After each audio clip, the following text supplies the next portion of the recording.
welcome. I want to welcome you to yet another episode of the Unpopular Podcast. It's your boy Jalen. And if you would do me a favor, please subscribe to wherever you're listening, wherever you're watching. It would definitely mean a lot to me. If you're not on the YouTube channel, come to the YouTube and subscribe there. As you can see, get the full visual experience. But where we'll start is this. The Eagles trade last week. The Eagles traded Carson Wentz to the Indianapolis Colts for a third-round pick and a second-round pick. Now, before we talk about the trade in total, let's talk about the Eagles. The Eagles were so desperate to get rid of Carson Wentz. No, let's actually go back a little further. We look at the Eagles' championship year. Of course, Nate Peterson. You had Nick Foles. We know the Super Bowl run. And a lot of people would tell you that after that run, the Eagles should be perennial Super Bowl contenders. They had a lot of players returning. They had a lot of most of the coaching staff. I think all the coaching staff actually returning outside of Frank Reich. You would think that the Eagles, after that Super Bowl, would be a competent organization. And before I keep going, this is not because I'm a Washington fan. This is pure facts. After that Super Bowl run, it feels like the Eagles haven't really done anything right. You have Carson Wentz. You signed Carson Wentz to a mega deal. But you even before signing that deal, you know that Carson Wentz has injury problems, injury history. You know that he has a problem with staying healthy. Hell, the reason why Nick Foles has a statue, the reason why Nick Foles is so revered in Philadelphia is because he had to come in for Carson Wentz and ultimately have one of the greatest Super Bowl runs ever and win it all against Tom Brady and the Patriots at the time. But, that doesn't work out. I don't know what it is. I don't know if it's the training staff. I don't know what it is, but multiple players continue to get hurt. And then you fudge up the Nick Foles, Jalen Hurts experience completely. Now, we talk about Jerry Jones a lot. And one reason why we talk about Jerry Jones a lot is because Jerry Jones is seen a lot. Jerry Jones is heard a lot. The last thing you really want is an owner to be the face of the franchise. That's because that means the owner has. I understand it's the owner. You have the most money. You're the billionaire. It is what it is. It's your team. But when the owner is the face of a franchise, that means that either the franchise is not good or the owner continues to be in the spotlight, continues to be front and center. And in Jerry Jones' situation, he continues to talk, he always, he has a radio hits. He just continues to talk. He feels like he has to be a part of the media. While the Eagles owner is not the face of the organization, one problem that we see with the Eagles is the owner and the GM continuously try to make decisions for the team as far as how personnel is run. And that's kind of what happened with Peterson and the ownership. Nate Peterson wanted the team to go one way, and he felt that he earned that, seeing as though he won the franchise their only Super Bowl. But then the ownership and GMs were telling them to do something else. They were telling them, no, stick with Carson Wentz, even though Carson Wentz had a horrible year. They were saying, no, all right, now play. Like, Peterson did not have his own voice. And that's one reason why the Eagles just had a horrible year last year. But let's go back to this trade. First and foremost, the Eagles lost the trade not because they lose the player, but because they just, going into this offseason, the writing was pretty much on the wall for the Eagles.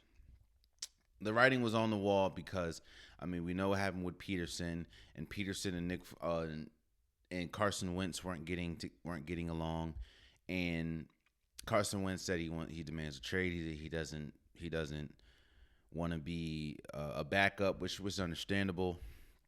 And you're already behind the eight ball in that point when the player says he wants out. And once the player says he wants out, unless you're like a Deshaun Watson or something like that, you're not going to get the most that you can get, seeing as though the player has already expressed that he wants out. So teams are going to be like, why would I give you top dollar if the player doesn't even want to be there? So you're already behind the ball in that point. And you've been asking for a first-round pick plus something. I mean, I remember saying they're going to ask for a king's ransom for Carson Wentz. First and foremost, Carson Wentz at his best is a good player, but he's not no Deshaun Watson. He's not no Matthew Stafford. Like, Carson Wentz is not no first-round pick talent, but at least right now. But I digress. To end up trading Carson Wentz for a third-round pick and a second-round pick that may or may not turn into a first is crazy to me. See, it's not crazy. It just shows where the organization is. One, the organization they just needed Carson Wentz out the building. But the problem with that is what you lose in that. I don't know if you remember what it took to get Carson Wentz, but it took a lot to get Carson Wentz for Eagles to trade up to get Carson Wentz. Then you lose Peterson, who is a pretty good coach. Don't get me wrong. I understand that, last 2 years maybe didn't work out how it was supposed to work out, but he's a pretty good coach. So you lose him, you lose Carson Wentz. So on top of this all, you come out, instead of saying, okay, now that Carson Wentz is out, Jalen Hurts is going to be our quarterback, you then say, we're going to bring in a quarterback and have a quarterback competition. So that shows right there the problems that Carson Wentz was dealing with the organization. It looks like Jalen Hurts might have to deal with that too. How is it that all last season, we're hearing play Jalen Hurts, play Jalen Hurts, play Jalen Hurts. You then play Jalen Hurts, and he looks good. He doesn't look like a Super Bowl winning quarterback, whatever, but it's his first year, and he looks good. He looks promising. He looks like he can have a bright future. You play him, he looks like that.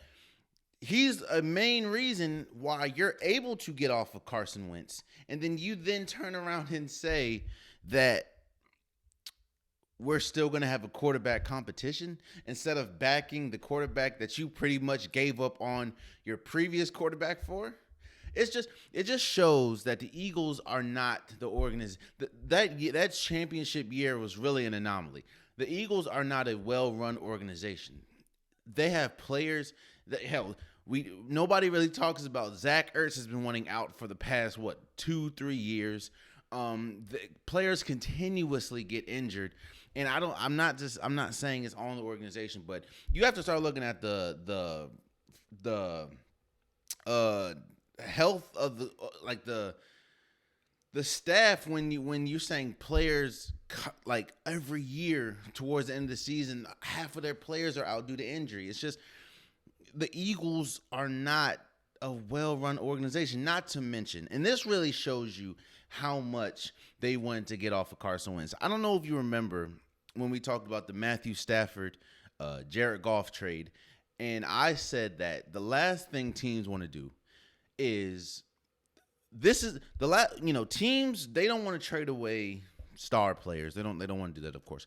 But even more than that, the last thing a team wants to do is have dead cap money. there's nothing you can do with it. It just costs the team that much money, and you can't do nothing. You can't fill it with anything. You can't bring a player in and pay him that money. Like, you can't do anything with dead cap money. It's just, that's just is what it is. You know, they wanted to get rid of Carson Wentz, and they actually, honestly, I don't think they had any. They didn't. I also think one reason why they settled for a third round pick and a second round pick is because they didn't really have anyone that wanted Carson Wentz. So, you know, they wanted to get off of Carson Wentz so bad because the Eagles took the biggest cap hit in NFL history, which is $33.8 million. That is money that they just don't get back. And I guess you can say they have faith in Jalen Hurts, but it's weird when you say that and then you turn around as soon as you trade Carson Wentz and say, "Oh no, we're gonna try to bring a quarterback on and have a healthy quarterback battle." That doesn't make sense to me. That's like saying, you know what, we're gonna bring we're gonna trade away. I don't know. That's like saying, you know, we like Deshaun Wentz, but there's gonna be a healthy quarterback battle. Or Deshaun Wentz. We like Deshaun Watson, but that's going to be a healthy quarterback battle. We like Aaron Rodgers, but that's going to be a healthy quarterback battle. We like Patrick Mahomes, but there's going to be a healthy quarterback battle in Kansas City.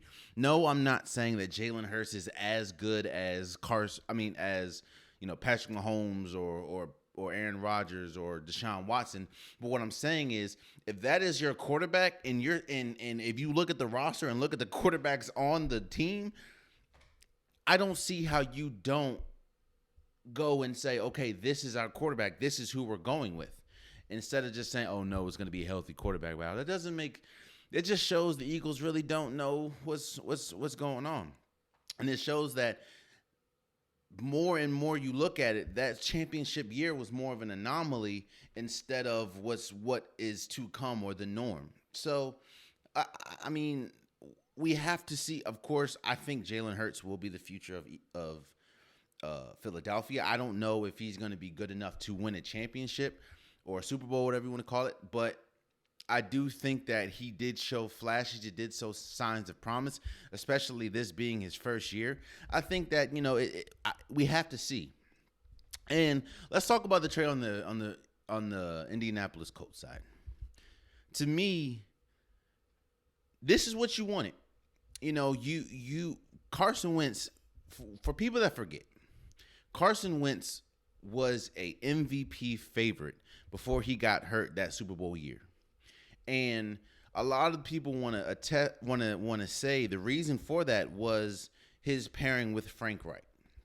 And the fact that Frank Reich is now on the Indiana coaching staff, you bring Carson Wentz on, a lot of people in Indy's hoping that you get now the Carson Wentz that was the MVP candidate. Don't get me wrong. I'm not saying Carson Wentz is horrible. He had a horrible year last year, but I think we have to wait to see if that was just 1 year or if Carson Wentz is really broken. If Carson Wentz is really broken, I still don't think that Indianapolis lost the trade because you only give up a third-round pick and a second-round pick. Now, you also have Jacoby Brissett. Oh, no, I'm sorry. Jacoby Brissett on the roster. And while Jacoby Brissett may not be good enough to be a season-long starting quarterback, if you need to bring him on for Carson Wentz because he just ain't getting right, you can do that. Now, if Carson Wentz and Frank Reich pairing is like a match made in heaven like it was that year they won a Super Bowl, then you could have a quarterback of the future.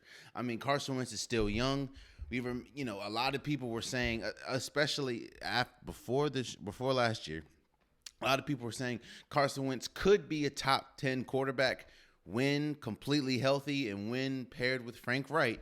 So I think that, it's a win-win for Indy. You don't give up that much. And if he is at his best, at Carson Wentz's best, you could be a Super Bowl contending team. We know how good Indianapolis is as a team. You have an incredible defense with Darius Leonard and DeForest Buckner. You have Quentin Miller and one of the best offensive lines in the league. And one thing that held them back last year was the quarterback play. Even though I believe Phillip Rivers is a future Hall of Famer, he was past his prime last year, and we saw that against the Bills in the playoffs. You're hoping that you're getting the Carson Wentz that was the MVP front runner before he got hurt. If that's what you're doing, or if that's the Carson Wentz that you're getting, then yes, most definitely you have the roster. And I'm not saying they're good enough to win the Super Bowl, but let me say this: they are good enough to win the Super Bowl. I don't know if they will, seeing as though the teams around the league. But this is, of course, if you get the Carson Wentz that was a Super Bowl. I mean the MVP front runner before he got hurt. Now, again, when I say it's a win-win, because even if you don't, you didn't really pay that much for him. You can keep him for 1 year. You can cut him. You can try to trade him, and you can just start over. I mean, not start over at the quarterback position. But I mean, Indianapolis really, they not to mention you're pairing him with Frank Wright, which you hope unlocks the Carson Wentz that you got before the injuries. So, like I said, man, we have to wait to see. I'm not going to sit here and say that Carson Wentz is a broken quarterback. I'm not going to sit here and say that Carson Wentz is just finished or cooked. I will say he had a horrible, and I mean absolutely horrible season last year, but that could be an anomaly. It could just be 1 year. Now, if it continues, then I will be the first one to say it's they're god awful. But again, we have to see. And then I'm also not going to say that I'm not going to say that this is just going to automatically make them a Super Bowl contender, because like I said, we saw what we saw from Carson Wentz last year. However, we do know the roster that the Colts have, and it really depends on the Carson Wentz that you're getting. Even at his best, let's say this, even at his best, if we're getting the MVP candidate with Frank Wright, if we're getting that from Carson Wentz, I think that they're good enough to at least make it to the AFC Championship. I don't know if they're good enough to beat a team like the Chiefs. I don't know if they're good enough to beat a team like the Bills. I don't know if they're good enough when they're firing off cylinders to beat a team like the Ravens. But they will. If again, it all depends on the Carson Wentz that we're getting. They definitely can be in that tier, seeing as though the roster that they have. So, like I said, the Eagles trade Carson Wentz to Indy for a 3rd-round pick and a 2nd-round pick, pretty much. So, we'll definitely need to see. I don't see unless you bring in unless you find a way to get Trevor Lawrence or Jalen Hurts just becomes the next Patrick Mahomes. I don't see how the Eagles come up successful in this trade, seeing as though they were asking for a 1st-round pick and they got a 3rd and a 2nd. Not to mention you lose Carson Wentz, you lose Peterson, or you mutually part ways with Peterson, and you don't really even instill faith in your new quarterback. And for Indy, like I said, you get Carson Wentz. Hopefully, they hope that Frank Wright is going to unlock the Carson Wentz that we saw that was a MVP front runner that 1 year. And with the roster that they have, you hope that, you get the best of it. So we'll just definitely have to see. Moving forward, Naomi Osaka wins the Australian Open. I think she becomes the 2nd woman in tennis history to win to go 4-0 in her first 4 major finals appearances. It started with the semifinals when she beat Serena Williams, and let me park on that real quick. So she beat Serena Williams in straight sets as well in the semis, and a lot of people are saying that Serena Williams should retire. This should be it for Serena.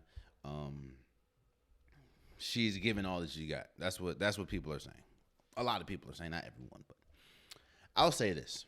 One, the only person that can say they want to retire, or the only person that can make that decision on if they should or should not retire is Serena Williams. One. And two, I understand the criticism. One, let's say that. I understand, Serena Williams, she hasn't won in a minute. Last time she won, I believe, is when she was pregnant. And she hasn't won, and her losses, she looks bad in her losses. I'm not gonna hold you. Like she looks like a step slower than her opponents in every single one of her losses after her pregnancy. But on the flip side, I will say this. While yes, we look at she hasn't looked good in all her losses and she hasn't won, I believe, since she was pregnant, we also got to look at where she's losing. She's losing in the semis. She's losing in the finals. She's losing. It's not like she's losing the first round and getting bounced. Like, she's losing in the championship or a game before the championship. So, while yes, I believe that we haven't. I believe that we're done seeing the Serena that you can just, like, when she steps on the court, she's just leaps and bounds better than everybody. Like, I think she's past her prime in that sense. But I do look at the fact that every time we see Serena and every time we see her lose, she's either losing in the semifinals or she's losing in the finals. So again, I'm not here to say that Serena Williams should or should not retire. That's not for me to say. What I will say is you have to look at what you're seeing. No, we're not saying that Serena, that's just head and shoulders better or better than the rest, that like she's been her entire career. But we aren't also looking at a washed up Serena. Like, she continued, like, she was destroying people before she got to, Naomi. And like I said, every time we see her lose the past few years, it's been either in the semifinals or the finals. So I think we do have to give respect in that point, that while Serena might not be, the Serena that we're used to, she ain't garbage. You know what I mean? And let's go back to Naomi Osaka. I'm not okay. So let me say this: you can see greatness. You can feel it. When you're watching greatness, when greatness. It just radiates. You know what I mean? Like, you're watching greatness when you watch LeBron James. You're watching greatness when you watch a Steph Curry, when you watch a KD. You're watching greatness when you watch a Patrick Mahomes or Aaron Rodgers or a Tom Brady. You just know what greatness is. It kind of what greatness when you watch a Simone Biles, when you watch Serena Williams, especially back in the day, Tiger Woods. Like, you just know it. And the same can be said for Naomi Osaka. When she has a grace to her on the tennis court. Now, let me first preface this by saying I don't know much about tennis. All right, I'm not an avid tennis watcher. I'm not someone that eats, sleeps, and breathes tennis. That's not me. But I do enjoy some tennis. I do watch the finals. I do, I do follow players. I do follow Naomi Osaka. Of course, I follow Serena. I follow my man's Roger Federer. So, like I said, when you're watching greatness, and that's how I feel. And I feel that's what we're seeing out of Naomi Osaka. I understand that she's young, and I'm not here saying she's gonna be the greatest tennis player ever. I'm not saying that at all. But what I will say is we have to acknowledge what we're seeing. We're seeing somebody at her young age that at this moment looks like she's head and shoulders above the rest. And I mean head and shoulders above Serena, head and shoulders above anybody that she steps on the court with. Now, I do think she needs to get a little better when she's on clay, but she's still early in her career. And I think she will develop that, and she'll be better at that as she ages and her experience goes up. But what we're seeing from Naomi is greatness, and there's no if, ands, or buts about it. Like again, when she steps on the court, it's it started. She's one of those players now where if she steps on the court, it's a major upset if she loses. Like major upset, and that doesn't matter if she's in the finals and she loses. It's still a major upset. That's how good she's been. Now, again, I'm not here saying that she's going to be the greatest tennis player ever. I'm also not saying she's not going to be the tennis player ever. Greatest tennis. Of course, she has some feats to achieve, but this is pretty much a Naomi Osaka appreciation post. Congratulations for winning the Australian Open in straight sets. By the way, not to mention she went against Serena in the semis and won in straight sets, and she goes and wins the Australian Open finals in straight sets. That, I mean, again, becoming the second woman to go 4-0 in her first major finals appearances. And this is somebody that it's widely known that she has to improve her play on clay. But yet and still she, you it's tough. It's tough it's tough when it's not tough. Let's just say this. Like I said, when you watch greatness. When you see greatness. You know what greatness is. You know that greatness just radiates out of people. Like I said, when you watch Simone Biles, that's greatness. When you watch Michael Jordan, when you watch LeBron, when you watch Michael Phelps, when you watch Floyd Mayweather, when you watch players like that or athletes like that, Megan Rapinoe, that's greatness. And this is the same thing from Naomi Osaka. She can go down as one of the, I'm not saying she will be the greatest, but she can go down. If she continues the path that she's on, she can go down as one of the greatest tennis players ever. And the fact that she's so young means that she has so much more to build on.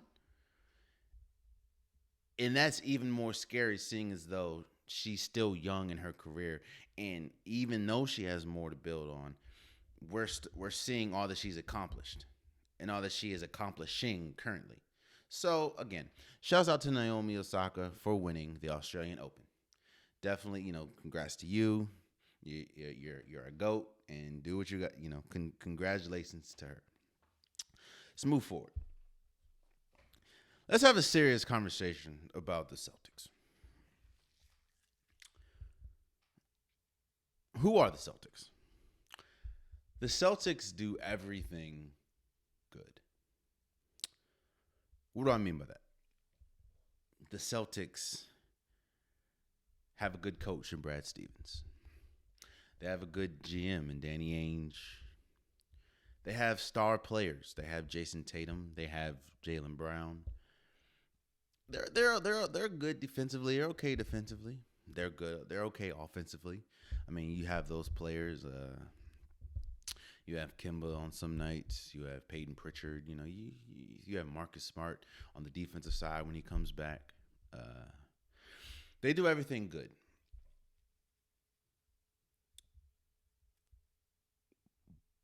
But that's just it with the Celtics. They do everything good. They don't do anything great. If you take Jaylen Brown and Jason Tatum off this team, they are lottery-bound teams. And that is not supposed to be said by the Celtics. The Celtics, by the way, who a lot of people had at least making it to the NBA Finals the last, 2-3 years now. You see, I talked about this last episode. There's a difference between rebuild. Like, at some point, you have to get out of that rebuild stage. That's the problem that we see with the Wizards. That's the problem that we see with the Magic. That's the problem that we see with the Kings. That's the problem, and we'll talk about it a little later, but that's the problem that we see with the Timberwolves. They just can't get out of the rebuild stage. The Celtics are in the same boat, but not the same ship, if that makes sense. Let me say this. They're in the same ocean, but not the same boat. The Celtics have stayed in this player development stage since they brought on Brad Stevens. And Brad Stevens is a great coach when we're talking about player development. Again, nobody thought that Jaylen Brown would be this good. He more than likely will be an All-Star this year. People thought that Jason Tatum would be good, but nobody thought Jason Tatum would be this good, on a borderline superstar, this young and this early in his career. But that's just it. You develop players. The organization, especially since bringing on Brad Stevens, has been incredible developing players. But at some point, you have to move from the player development team to an actual championship contending team.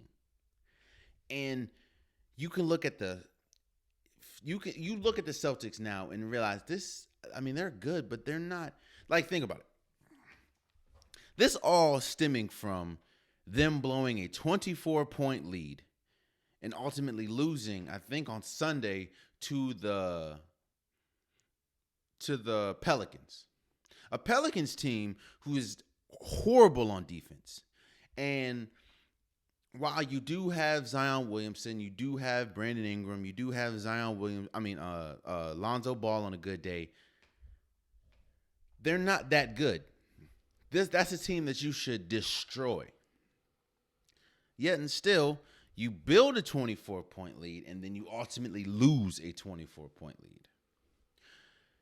And the team is 15-15. They sit, sixth in the East right now? Now, that's okay. But we're talking about the Boston Celtics. The Boston Celtics that a lot of people had at least going to the championship this year, last year, and the year before. Think about it. Let's look at the top teams in the NBA, right? I don't see the Celtics beating the Philadelphia 76ers in a 7-game series. I don't see them beating the Nets in a 7-game series. I don't see them beating, honestly, how good they're playing right now. It'll be a dogfight against the Toronto Raptors in a 7-game series. And let's just say they make it to the championship. I don't see them beating the Lakers in a 7-game series. I don't see them beating the Clippers in a 7-game series. I don't see them beating the Denver Nuggets in a 7-game series. I don't see them beating, hell, to be honest with you, and I don't even think they'll make it to the championship, I don't see them beating majority of the teams in a 7-game series. They're great in player development. They will develop the hell out of a player. But I think they've hit their cap. You know what I'm saying? The Celtics cap is beautiful player development. Greatest player development team in the league. But that's only going to get you where? In the second round of the playoffs, maybe? If you're lucky, the Eastern Conference Finals. Jason Tatum is a borderline superstar. Jaylen Brown more than likely should be an All-Star this year. Yet and still, we look at this team and all we see is flaws outside of conkers. One flaw, yes, you bring on Tristan Thompson, but Tristan Thompson is not a championship center. Yes, I know he won a championship with the Cleveland Cavaliers. Yes, I know he's been to a couple championships, but hell, I'm pretty sure I could have been the starting center for that team if LeBron James, Kyrie Irving, and Kevin Love were on that team. So spare me. And the real person that I'm not blaming him. but he does need to take. Let me say this: it's not all his fault, but Kemba Walker needs to take the brunt of this blame. They bring you in. They trade Terry Rozier. They're confident enough in letting go of Gordon Hayward because they have Kemba Walker and Jason Tatum and Jaylen Brown. Jason Tatum and Jaylen Brown have picked up their ends of the bargain, but Kemba Walker has not. Kemba Walker has looked not only has he looked inconsistent, but when he's good, he's good. Kemba Walker is a good player, but when he is bad, he is horrible. I think the other night he went like 1 for 12 from the field. Think of it like this.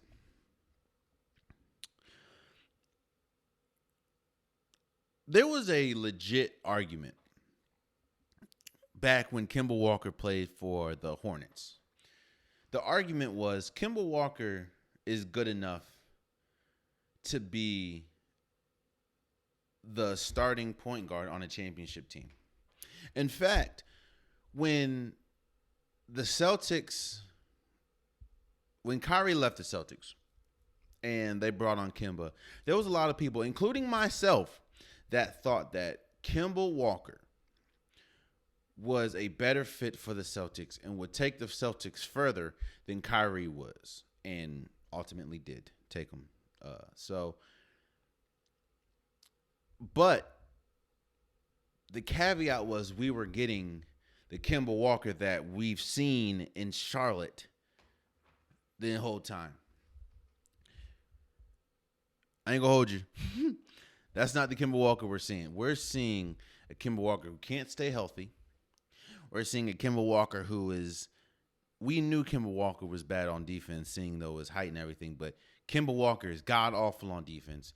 Kemba Walker is not reliable when it comes to the offensive side of the ball, even though that is his calling card, his offense. So Kemba Walker right now, I'm not saying that it won't get better, but Kemba Walker right now is a liability for the Celtics because they're leaning on him, which that's what they brought him on for. They're leaning on him for more of a leadership offensive role, and he has lacked in both areas.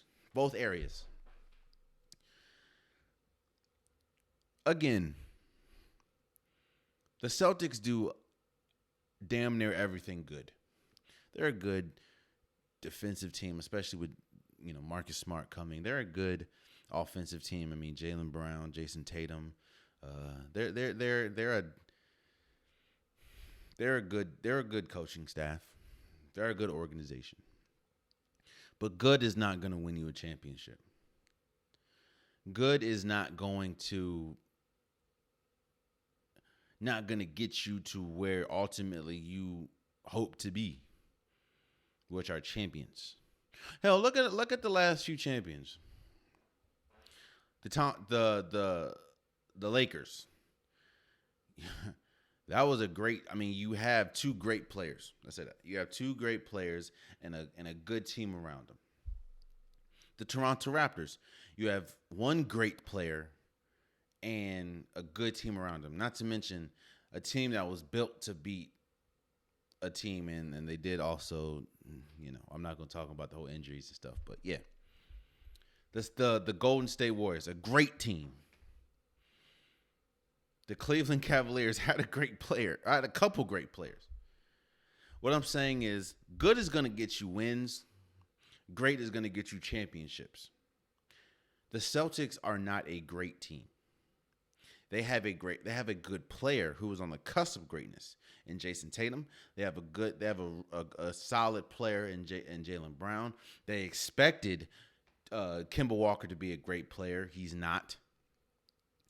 And there's something to be said that the best compliment the best compliment that you can say about the Boston Celtics right now is it is probably one of the greatest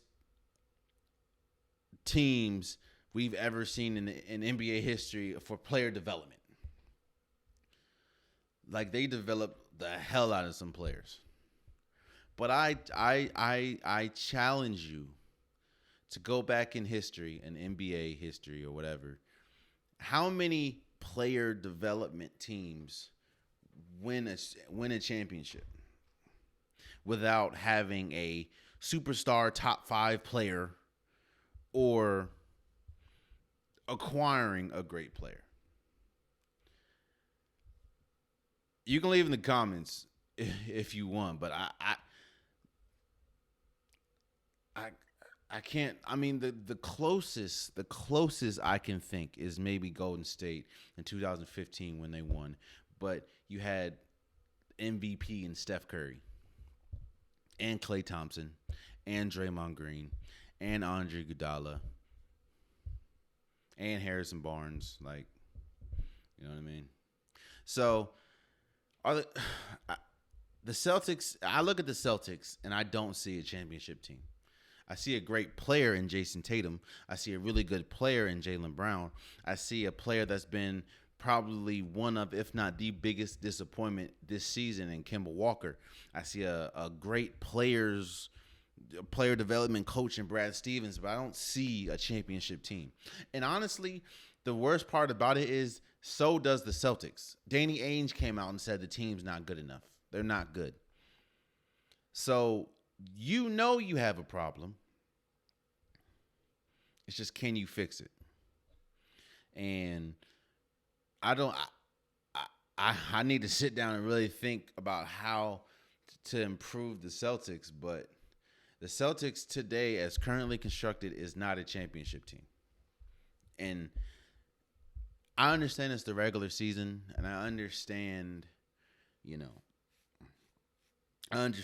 that a 24-point blown lead to the Pelicans in February isn't going to push the needle, but it's different when it just highlights things that have been structurally wrong with the team this entire year. So that's the Celtics.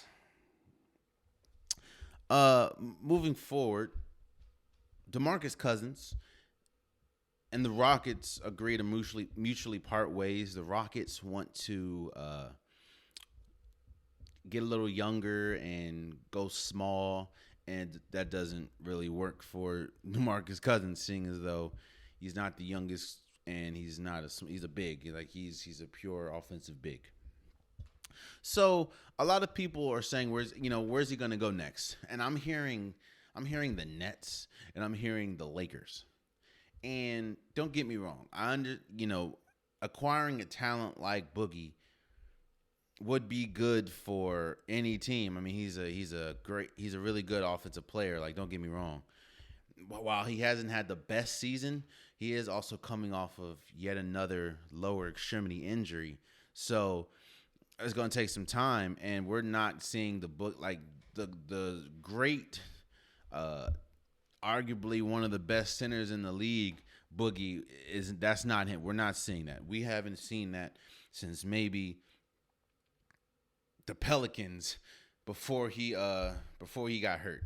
But I'm hearing the Nets and the Lakers will be great destinations, and I honestly think that those would be probably two of the worst destinations for Boogie. Why? Let's start with the Lakers. What do the Lakers struggle with?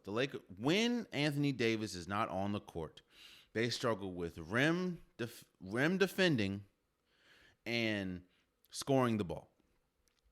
While Boogie can help in maybe one of those categories, which is scoring the ball, he is not a rim protector at all, which is actually another reason why the Rockets are just openly willing to part ways with him. He's not a rim protector. He's not a Clint Capella. He's not a Jared Allen. Like, he's not protecting the rim like that. And while he can score the ball, he's not one of those players that can carry a team. He's not one of those players that if LeBron's having an off night, if Anthony Davis when he's back's having an off night, he'll give you 28, 29 points. That's not Boogie anymore. Boogie is just a step slower. Of course, rightfully so, seeing as though most of his injuries have been lower extremity injuries. leg injuries with his ACLs or Achilles. You know what I'm saying? Like, that's just not Boogie anymore. And Boogie isn't, he's a big. So, ACL tears and Achilles tear ruptures are kind of detrimental for bigs. So I don't see him working. I don't see him fitting for the Lakers. Now, for the Nets, I definitely don't see him fitting for the Nets because here's one. I will say this, and I said this before. The Nets offensively are incredible. The Nets offensively are arguably one of the greatest offensive teams that we've ever seen.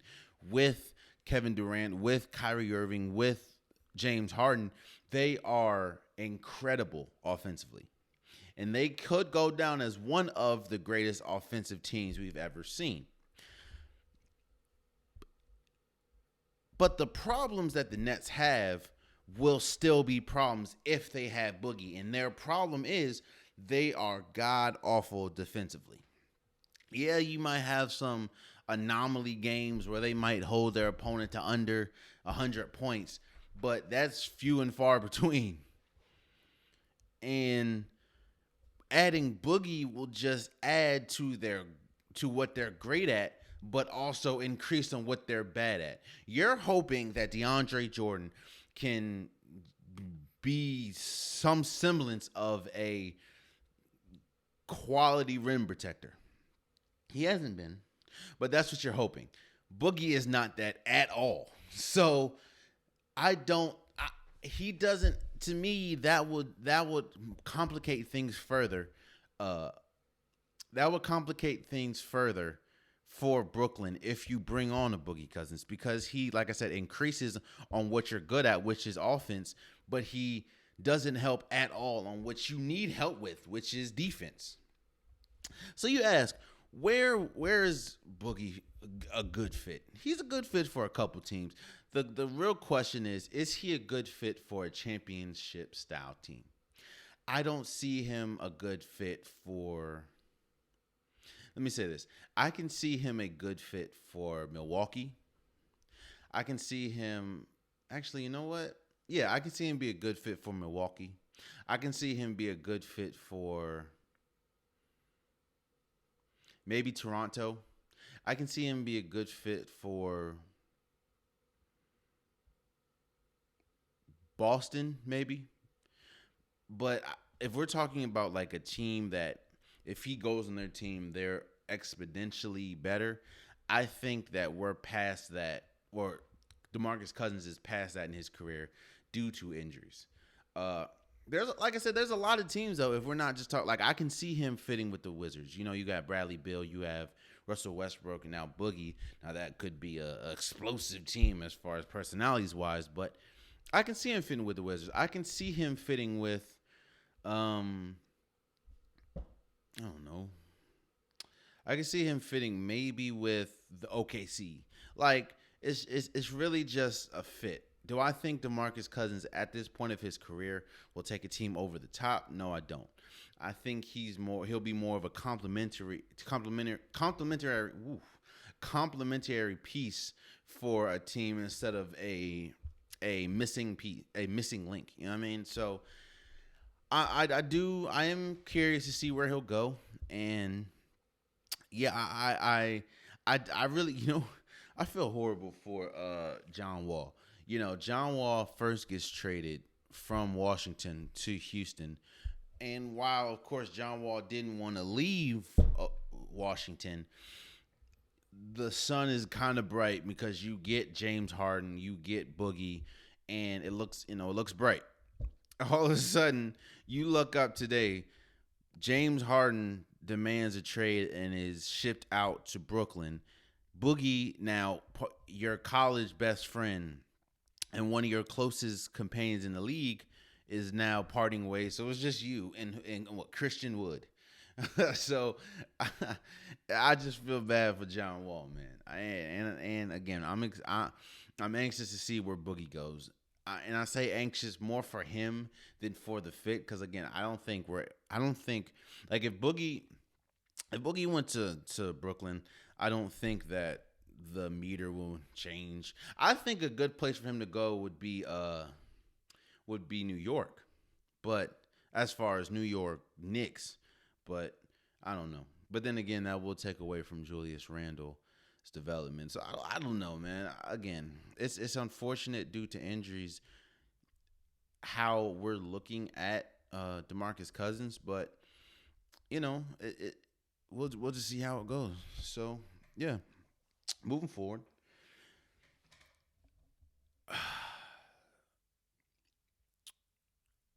We talk about the Rooney Rule in in football, right? And for people that don't know what the Rooney Rule is, the Rooney Rule is if there is a open vacancy on any head coaching or any front office position, any coordinator position, the team has to uh, interview a minority for the position.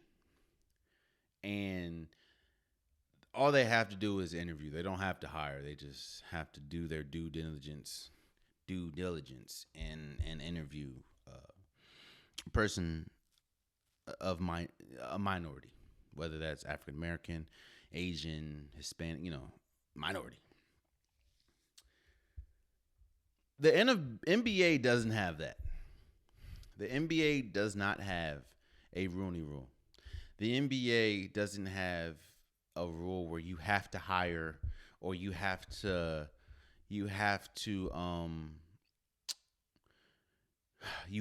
interview an African American or a person, a minority for any position. And where is this coming from? The Timberwolves fire Ryan Saunders, the son of the late Flip Saunders. They fire him. I think they're 7-24, something like that. Like, they're not a good team. And they fire Ryan Saunders mid-season, which you don't really see too often. And they turn around and hire Chris Finch, who is the assistant coach for the Raptors. Both, by the way, in season. And you see players like Damian Lillard and CJ McCollum voice their frustration because you have David Vanderpool. If I'm saying your name wrong, I apologize. But Vanderpool, he's one of the assistant coaches on the current staff of the Timberwolves, who is of color and has been there for many of years. And looks like it didn't even get a fair. They didn't even hint it like they. It looks like, from what it looks like, you fire you fire Ryan Saunders, and the next day you have Chris Finch. There's no way that you can have a proper interview, especially with someone. I don't even think that's allowed to have an interview with someone mid-season like that, especially when they're in the season. So that just shows that relationships off the court, is king when we talk about getting a coaching job for the NBA. But I started with the Rooney Rule because, like I said, it's not just the NFL that has this problem. The league, the NBA, which is a league that is known to be player progressive, that is known to be more of a player friendly league, still has problems with hiring African American and minority coaches. Think about it. David Fizdale. He did not have a fair shake at all in New York, and he gets ran out. Mark Jackson, who was known for kickstarting the Golden State Warriors before Steve Kerr came in, he has not had a job since then. Well, let me say this. He has not had a head coaching job since then. You look at it's crazy that Lionel Hollins is an assistant coach, but is good enough to be a head coach. It's just it's crazy when you look at a league, and this goes with the NFL as well. You look at a league that is dominated by African American players. Yet and still, there's still a huge gap between African American coaches, and I understand that Dame and CJ were kind of voicing their frustration for David Vanderpool, seeing as though he had they have a close relationship with him.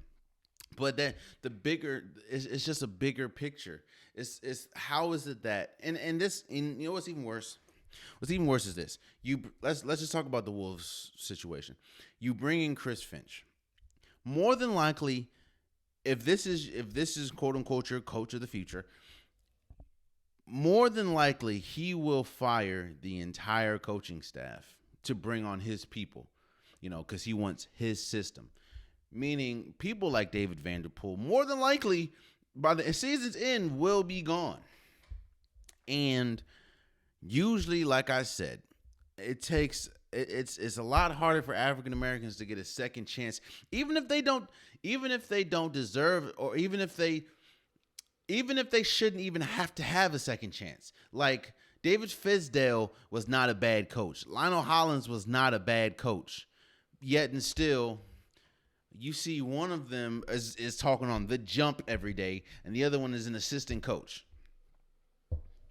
So all I'm saying is it's glaring at this point. The fact that the Rooney Rule, or in the NBA sense, not hiring African American as a head coach, they're so easy to have an African American as an assistant coach, or a special teams coach or something like that, but they don't want you as a head coach. Look at the NFL. We talked about this before, so I'm not gonna dwell on it. But look at the damn near entire coaching staff for the Bucks. Brian Leftwich, Todd Bowles. Look at the Chiefs, Eric Bieniemy. The league is so comfortable with having them being coordinators, yet and still, for some reason, they have bad interviews, quote unquote, when they go for head coaching. And you get a person like Dan Campbell, who's talking about biting people's shins off. And then the head coach for the Eagles, I totally forgot his name, but he had to read. He read a written statement that was pretty much saying, we're going to be the best that we can be. You have to write a statement for that? Yet and still, Eric Bieniemy was a bad coach, like a bad interview. I'm almost sure. I could be wrong, but I'm almost sure Eric Bieniemy did not say we're gonna, if you kick us down, we're gonna bite your kneecap off. I'm almost sure he didn't say that, but he didn't get the job. But and don't get me wrong, I'm not saying that Chris Finch is not gonna be a great coach. I'm not saying that he's not gonna be the next greatest coach in NFL history. I mean NBA history. I'm not saying that because who knows. But what I'm saying is, it's crazy that African Americans and people of or minority candidates continue to get overlooked. And it's crazy how, if you look at the league right now, in fact, if you look at the league right now, you can count on one hand all the African American head coaches in the NBA or coaches of minority. And on one hand. Yet and still, the league is 90% African American. And hell, you can do the same thing for the NFL. So, I will say things need to change because they do, but it's like if you're an owner, what is your incentive in changing if your money at the end of the day is getting affected? So, I don't know, man. But also, and I said we'll talk about the Wolves or Timberwolves. Let's talk about it real quick.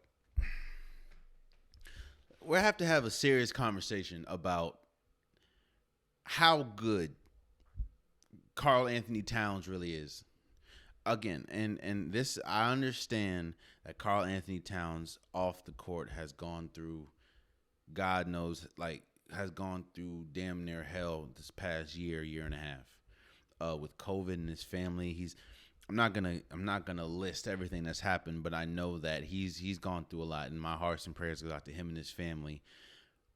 But we're just talking about basketball on court, and you have one reason why a team. Now, there's multiple reasons, of course. There's multiple reasons that could be why a team cannot get out of a rebuild stage. One reason is because you bank your history on the wrong person.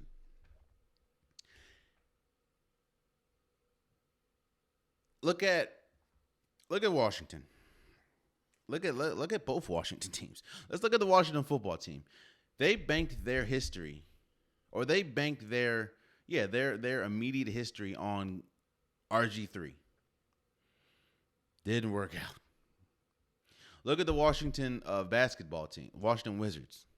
They banked their history on Gilbert Arenas, and while Gilbert Arenas was incredible, that didn't pan out. They banked their history on John Wall before the injury, and now they're banking their history on Bradley Beal, and who there's a report every week of another team hoping that he gets tired of losing and going to another team.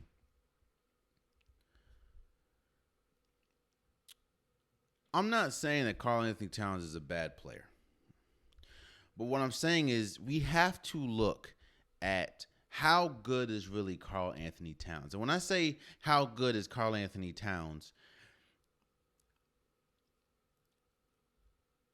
it's like a coin. It's like you flip, like I said, one side you have when you bank on a player and it works. The Golden State banked on Steph Curry. It worked. Who else? Cleveland, for a certain amount of time, banked on LeBron James. It worked. Even though it was 1 year, Toronto banked on Kawhi Leonard. It worked. And like I said, and like I said, man, it's a flip of a coin. Sometimes, and like I said, a lot of times it doesn't. The Timberwolves banked on Karl Anthony Towns and Andrew Wiggins, and it's not working.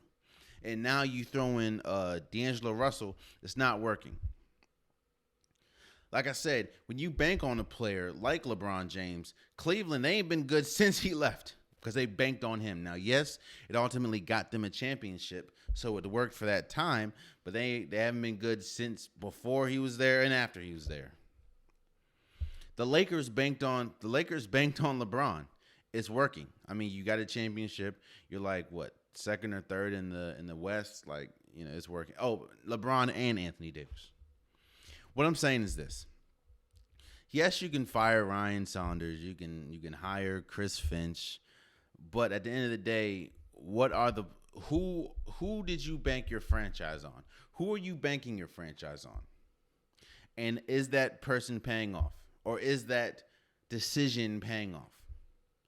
I'm not saying that Karl Anthony Towns is a bad player, but what I'm saying is if you are going... A lot of people are saying, but he's a center, right? A lot of people are saying, well, Jalen, he's a center. Like, you can't bank your franchise on a center and expect to be good. Denver did. They banked on Nikola Jokic. He's a top 3 MVP discussion. Philly did. They banked their future on Joel Embiid, and he more than likely, right here today, is front runner for MVP. Now I understand the game's changed, but back in the day, the Lakers did for a certain point with Shaq, got them some championships. What I'm saying is, hell, the Orlando did it with Dwight Howard, got them to the championship, and they haven't been back since, or been close since, actually. So what I'm saying is this. You really have to look at who are you banking your franchise on, and is that person paying off? I'm not saying, again, Karl Anthony Towns is a bad player, but what I'm saying is I don't think he is a player to bank your franchise on. And you're kind of seeing all this turmoil with the Timberwolves, and there's one common denominator. That's Karl Anthony Towns. So that's all I'm saying. Moving forward, the NBA All-Star starters were revealed, and there really wasn't everything that I said. I believe when I did my prediction kind of came to fruition. Outside of I know Paul George wasn't a starter. I think the starters for the West was Steph Curry, LeBron James, Nikola Jokic, Luka Doncic, and Kawhi Leonard. And for the East, it was Kyrie Irving, Bradley Beal, Kevin Durant, Giannis, and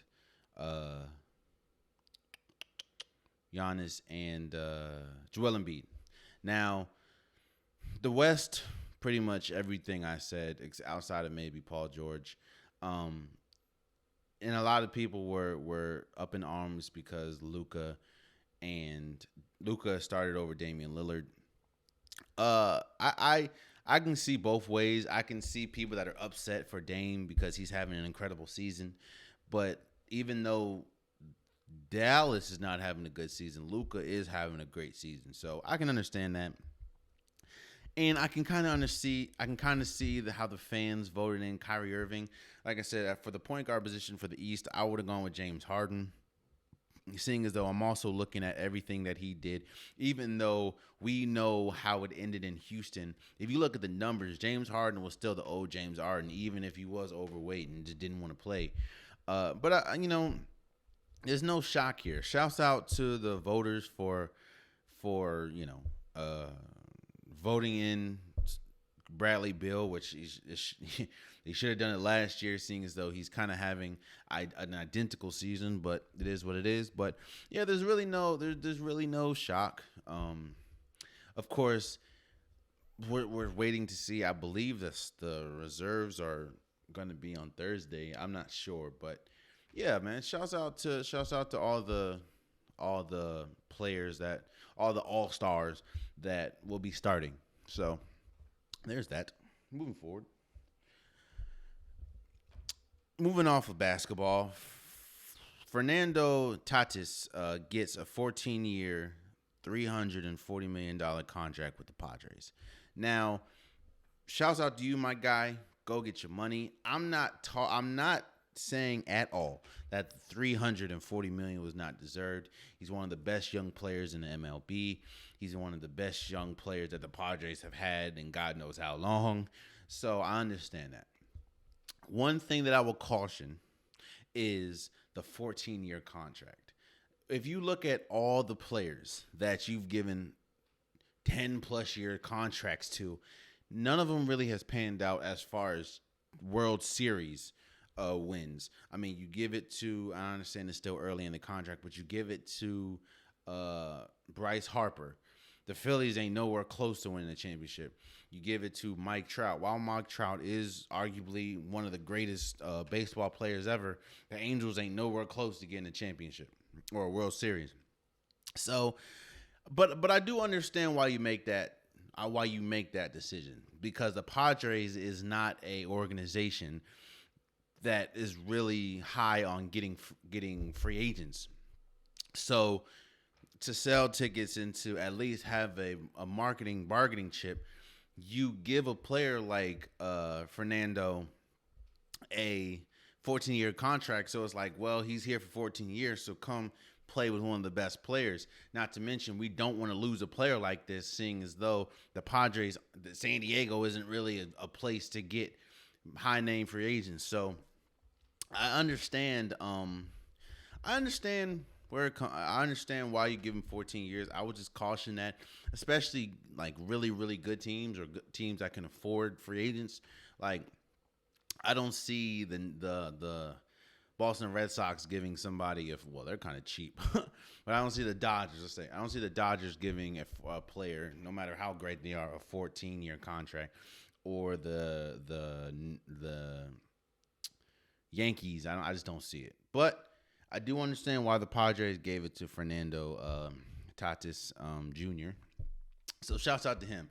And shouts out, go get your money, my guy. He is one of the best young players in all the baseball. So it's definitely understandable. So shouts out to you. And lastly, before we go, I want to shout out Deion Sanders for winning in his coaching debut against Edward Waters. For people that don't know, he is the coach of Jackson State University, which is a HBCU, going against Edward Waters, which is another HBCU. We've actually played them in basketball when I played college basketball. But shouts out to Deion Sanders for winning his coaching debut, 53-0 against Edward Waters. And you know, it's big when a person in the sports world as big as Deion Sanders, especially we know what he did, not only in the football world but the baseball world. You know, for a person like that to come and coach at a HBCU, that's just huge. And to be successful, because a lot of people would say, well, yeah, he coached at HBCU, but is he going to be successful? I understand it's his first gig first win, but it's like that helps with recruiting, that helps with finances or funding when it comes to the school, and that's just a huge monumental feat. So shouts out to Deion Sanders. It does suck that a lot of his personal stuff were stolen and then recovered at the end of the game. Like come on, bro. I understand it's Deion Sanders and he makes a lot of money, but come on, bro. That's wild. You gotta do better. But you know, shouts out to Deion for winning in his coaching debut and winning big too.